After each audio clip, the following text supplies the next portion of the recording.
Every legend hides a truth. Every myth whispers a warning.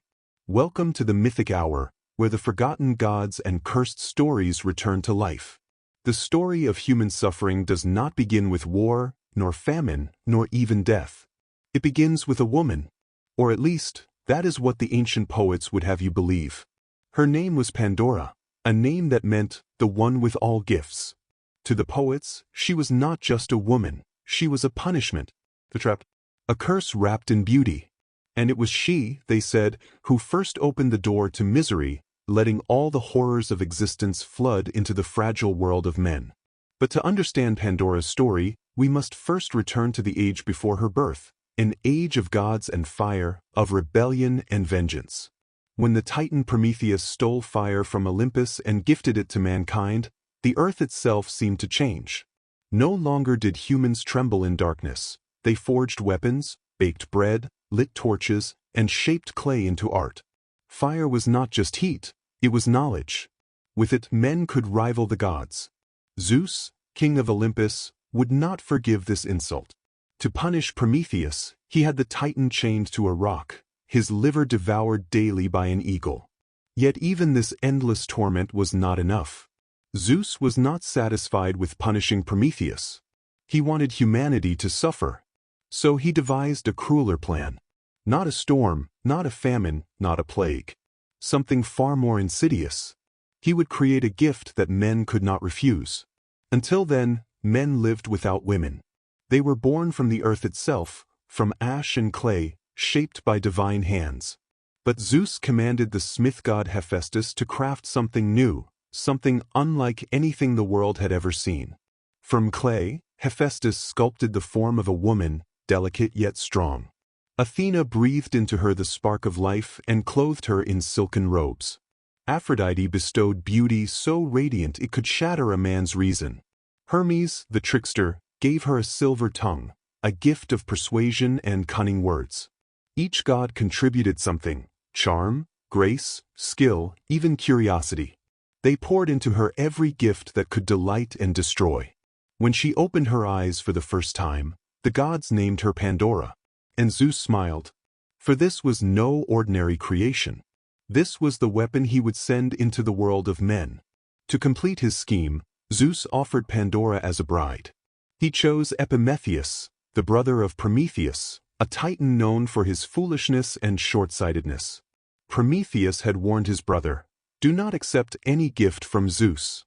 Nothing from Olympus comes without a curse." But Epimetheus ignored him. When he saw Pandora's beauty, when he heard her voice, when he touched her hand, his reason melted. He welcomed her into his home without question. Thus, humanity received its first woman, an immortal gift wrapped in mortal flesh. Along with Pandora came a vessel. Some called it a box, others a jar, but in truth it was a great clay amphora, sealed tight with a heavy lid. The gods told Pandora she must never open it. But they also made her curious. That was the cruelest gift of all. Day after day, she looked at the jar. It sat in the corner of her home, silent and still, as though it were waiting. At night she dreamed of it. In her dreams, it whispered to her, beckoning her hands. What harm could it do, she thought, to peek inside? Perhaps it holds treasures. Perhaps it was meant for me. The gods had planted the thought like a seed, and in time, it grew. One evening, while Epimetheus slept, Pandora crept across the room. Her fingers brushed the cool surface of the jar. The seal was stiff, but it loosened beneath her touch. And then, she lifted the lid. From the jar erupted a scream, 1,000 voices shrieking at once. Dark shapes surged into the air, swirling like a storm of black smoke. They scattered across the earth: hunger, disease, envy, despair. Every form of suffering, every plague of the body and torment of the mind, spilled from that vessel. They rushed into the world of men, poisoning the earth, staining the sky, seeding misery into every corner of existence. Pandora cried out and tried to close the jar, but it was too late. The spirits of suffering had already escaped. Yet just as she forced the lid shut, she heard a softer sound, a faint flutter, like the wings of a bird. Something small remained inside, trapped in the dark. It was hope. The poets say this was the beginning of all evil, and that Pandora, the first woman, was to blame. But was she a villain? Or was she, too, a victim of the gods' cruelty? The answer lies not just in what she released, but in why she was created at all. The poets like to tell it simply: Pandora disobeyed, Pandora opened the jar, Pandora cursed the world. But behind this tale of blame lies a truth far darker, one written in the minds of the gods themselves. Zeus's vengeance was not born only of wrath. It was born of strategy. He understood something about men. Their greatest weakness was desire. Had he wanted, he could have sent thunderbolts to scorch humanity from the earth. He could have unleashed floods, plagues, or earthquakes. But no, those were blunt weapons. What Zeus craved was a punishment that would endure through generations. And so Pandora was sculpted as both marvel and snare. To look upon her was to be captivated, to live with her was to be ensnared. She was not made to choose evil. She was made to carry it, to bear it, to deliver it like a vessel that did not understand its own purpose. The gods crafted her as a living paradox, a gift to delight the eye and a curse to gnaw at the soul. At first, Epimetheus did not see it. He adored his wife, marveled at her laughter, praised her grace. Men, too, looked upon Pandora with wonder, calling her the jewel of mankind. But whispers began. For it was not long after her arrival that strange misfortunes plagued the villages. Cattle sickened. Crops withered. Quarrels erupted where peace once reigned. The men began to murmur. Since the coming of the woman, there has been unrest. She is too beautiful. Such beauty must hide something. Why did Zeus give her to us? What does Olympus ever gift without taking more in return? The suspicion festered, and with it grew the oldest wound of mankind, the urge to find someone to blame. Pandora herself felt the change. The laughter of the men turned sharper, their admiration shadowed by unease. Women, too, who had not existed before her, regarded her as something alien, something unnatural, for she was the first. She would walk through the fields and hear the mutterings, the bringer of plague, the thief of peace. She had never asked to be created. She had never asked to carry the jar. Yet the burden of it clung to her like a curse she could not shed. It is said that the jar was more than a vessel. It was alive, a prison for spirits that hungered to be free. And though the gods commanded Pandora never to open it, they did not silence its whispers. At night, when Epimetheus slept, Pandora heard it calling. Not in words, but in feelings, an ache of curiosity, a tug of longing, a voice that said, "You were meant for this. You cannot resist. Open me and know the truth." It was not mere curiosity that drove her. It was compulsion, a design planted in her bones. The cruelty was not that she failed to resist, but that resistance had never truly been possible. When at last the jar opened and the plagues poured out, mankind recoiled. And the gods above looked on with grim satisfaction. Zeus's plan had succeeded. Humanity would suffer forevermore, but they would not curse him. No, he had given them someone else to blame. The name Pandora became a byword for folly, for weakness, for temptation. The poets who told her story made sure of it. She was not remembered as the first woman, or the first mother, or the first dreamer. She was remembered as the one who brought evil into the world. Her innocence shattered in the same instant as mankind's peace. But ask yourself, who was truly at fault? Was it Pandora, who was created with beauty and curiosity she could not deny? Was it Epimetheus, who ignored his brother's warning and accepted her without question? Or was it Zeus, who set the trap, designed the curse, and laughed as mankind turned its hatred not toward him, but toward the woman he made? The truth is plain. The story of Pandora is not about the beginning of suffering. It is about the beginning of blame. Blame cast on women for the world's sorrows. Blame that would echo through ages, mirrored later in other tales, in other faiths, where women were marked as temptresses, as the cause of downfall, as the ones who opened forbidden doors. And so Pandora was less a woman and more a symbol. Not a symbol of curiosity alone, but of how power will always shape the story to cast guilt upon the powerless. Yet one mystery remained. When Pandora slammed the lid shut, one thing stayed trapped inside the jar, Elpis, hope. Why was hope left behind? Was it meant to comfort mankind, so that even in suffering they would not despair? Or was it another cruelty, a false promise kept forever just out of reach, whispering that relief might come, but never truly arriving? The poets disagreed. Some called it a gift, others a torment. But perhaps it was something else entirely, a spark meant not for mankind, but for Pandora herself. A quiet reminder that she was more than her curse, that though she was blamed, though she was feared, she still carried within her a seed of light. On Olympus, the gods feasted. They watched men sicken and quarrel, watched fields rot and rivers dry, and they laughed. But none laughed harder than Zeus. For his vengeance was complete. Not only had he chained Prometheus and cursed mankind, but he had ensured they would never unite against him. They would always point their fingers elsewhere. At Pandora, at women, at each other. And in that division, the power of the gods remained secure. They say the moment the jar was opened, the world changed forever. But poets, writing centuries after, softened the truth. They made it sound like a fable. In reality, it was closer to a nightmare, one that would haunt mankind for all eternity. It was night when it happened.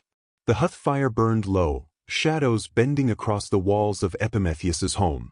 Pandora lay awake beside him, eyes fixed on the dark outline of the jar in the corner. She heard it again. The whisper. Not with ears, but inside her mind, an echo that slithered like smoke. You were made for me, open me, let us breathe. Her heart pounded. She rose quietly, careful not to stir her husband. The jar seemed to glow faintly in the moonlight, its clay surface trembling as though something inside pressed against the walls. Her hands shook as she touched the lid. It was cold, so cold it burned her skin.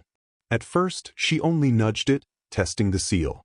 A thin hiss seeped out, like air escaping a dying animal. Her breath caught. She nearly slammed it shut again. But the whisper urged, just a little more. Just one glance. You deserve to know what the gods hid from you. And so she lifted it. Just a crack. From that crack spilled a black mist, twisting upward, curling like a living shadow. It smelled of iron and rot, of old blood and damp earth. Pandora staggered back, clutching her chest. Yet curiosity, no, compulsion, drew her forward again. The lid rose higher. And then, the jar erupted. What poured forth was not mist alone, but shapes, twisting, shrieking things with eyes like burning coals and mouths stretched in eternal screams. The first was Ponos, toil. It lashed out with whip-like arms, striking the air, howling of endless labor and exhaustion. The second was Limos, hunger, a gaunt figure whose stomach gaped like a bottomless pit, devouring the invisible, hungering for all. Then came Algos, pain, cloaked in thorns, trailing cries that pierced the marrow of her bones.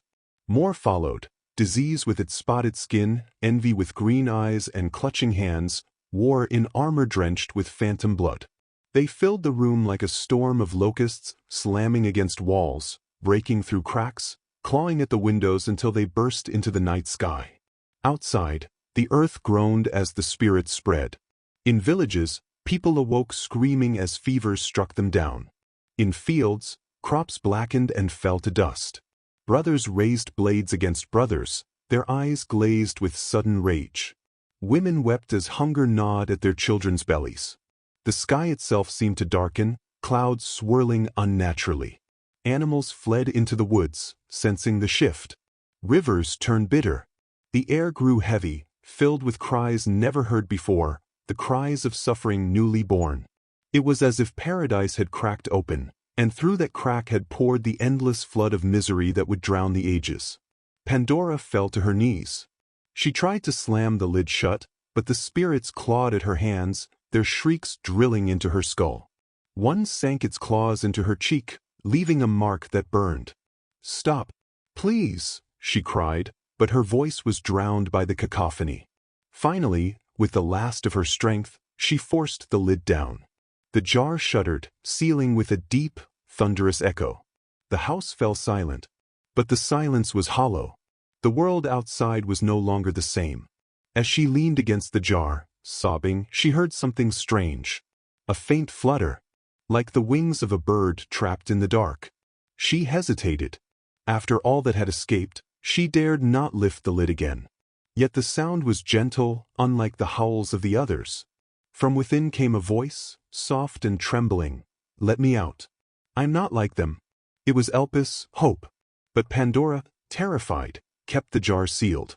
The poets disagreed on whether Hope remained trapped or was later released.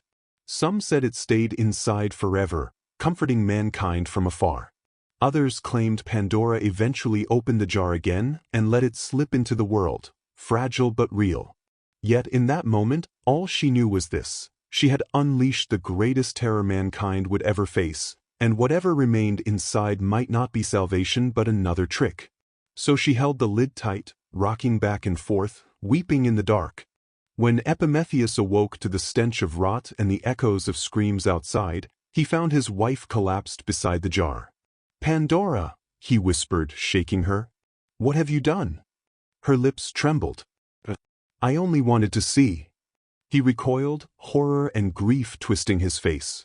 In that instant, he remembered Prometheus's warning, remembered the folly he had embraced, remembered every moment of doubt he had ignored.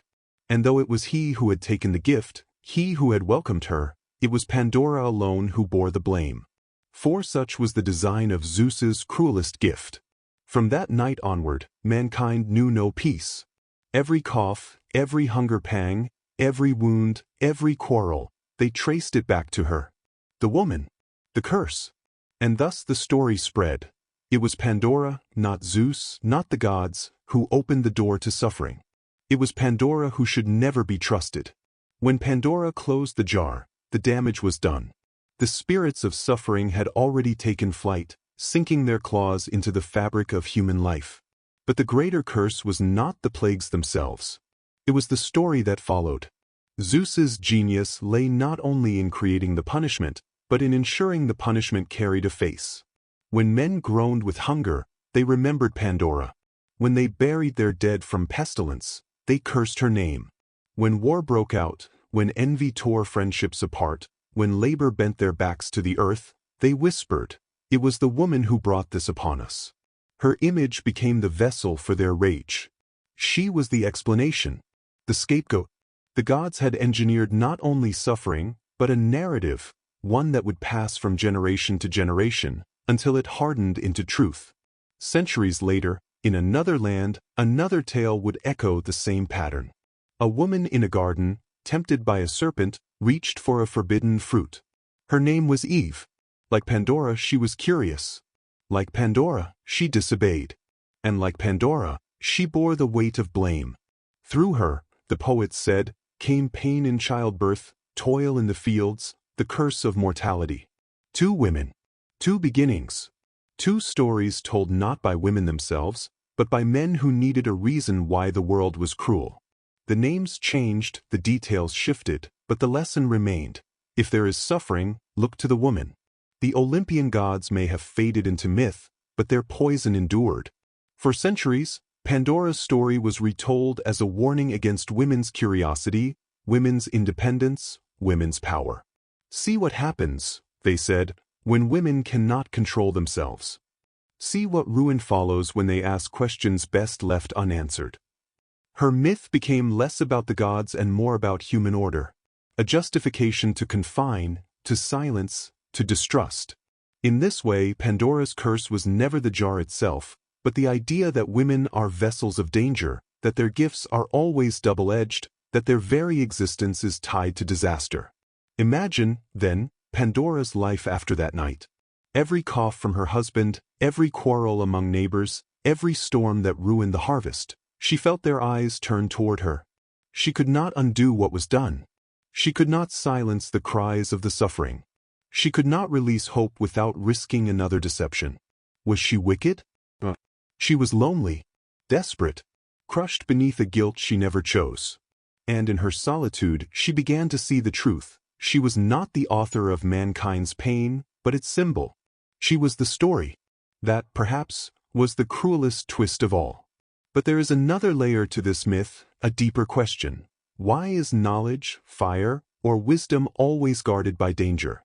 Prometheus stole fire and was chained. Adam and Eve reached for knowledge and were cast from Eden. Pandora opened the jar and unleashed ruin. The pattern is clear. In myth, the treasures that elevate mankind are never given freely. They are locked behind beasts, curses, or divine wrath. Because to the ancients, suffering was not senseless, it was the price of progress. If humanity wanted fire, they would pay in pain. If they wanted knowledge, they would pay in loss. If they wanted curiosity, they would pay in chaos. Suffering, in this view, was not merely punishment, it was the toll exacted for every step forward. And Pandora, with her hands trembling on the jar, was the one chosen to collect it. Yet there remains the question of hope. Why did it linger? Some believed it was mercy, that Zeus, cruel as he was, allowed mankind a counterweight. That even in the darkest plagues, the faint promise of relief would stop men from giving up. Others saw it differently. They argued hope itself was another trick. That by keeping hope locked away, Zeus ensured mankind would always grasp for something just out of reach, never fully content, never free of longing.